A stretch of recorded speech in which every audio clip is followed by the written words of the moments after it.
Forgiveness isn't a process with God. Nope. God perfectly forgave all of my sins. I perfectly have a clean slate. I am joined together with God. Yes. There, There's a word that's used in scripture. It is oblivion. mhm. It was wiped out to oblivion. Wow. So it's just, it makes it that much more impactful because it's literally, Mhm. there's nothing there. You can go back and God's just like, what? Yep.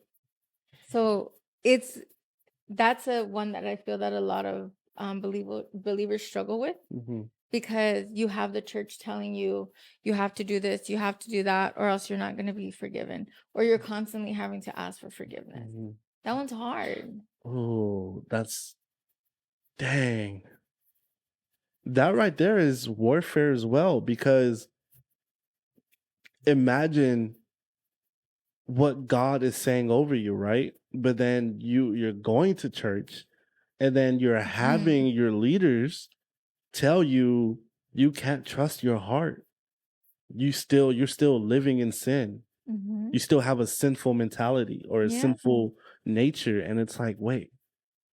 So now Satan's riding on the back of that, and he's Yes. just drilling it in you. You'll never be good Yeah. enough. You'll never be holy. You'll never be righteous.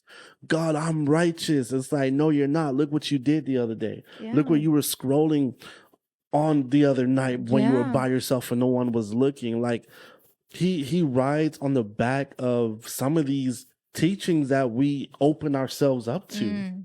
Yep. And we were talking about this earlier, how Satan masquerades as an angel of light. He doesn't do this to people of the world. He masquerades himself as an angel of light towards Christians. Yeah.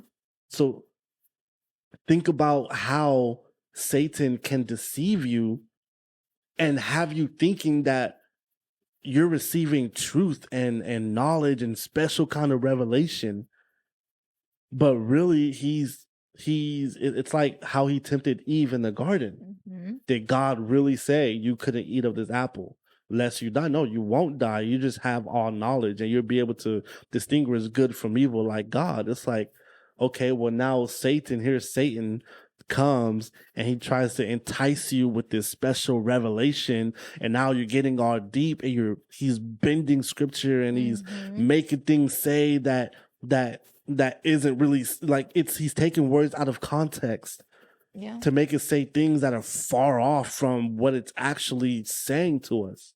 Yeah. And we bite it. We bite it because it sounds good, it looks good, it makes us feel good, it makes us feel special. But we're already special.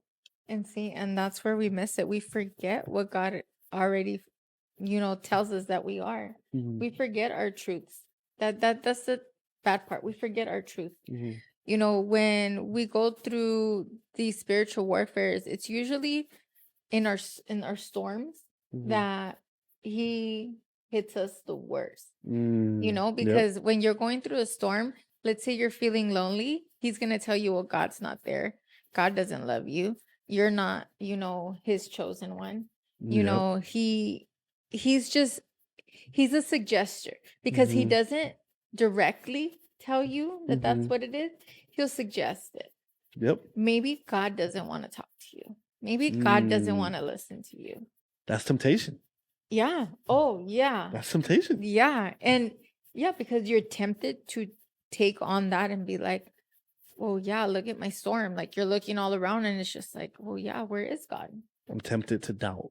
Yeah. And it's so sad because at the same time, God's right there next to you, like, Mm.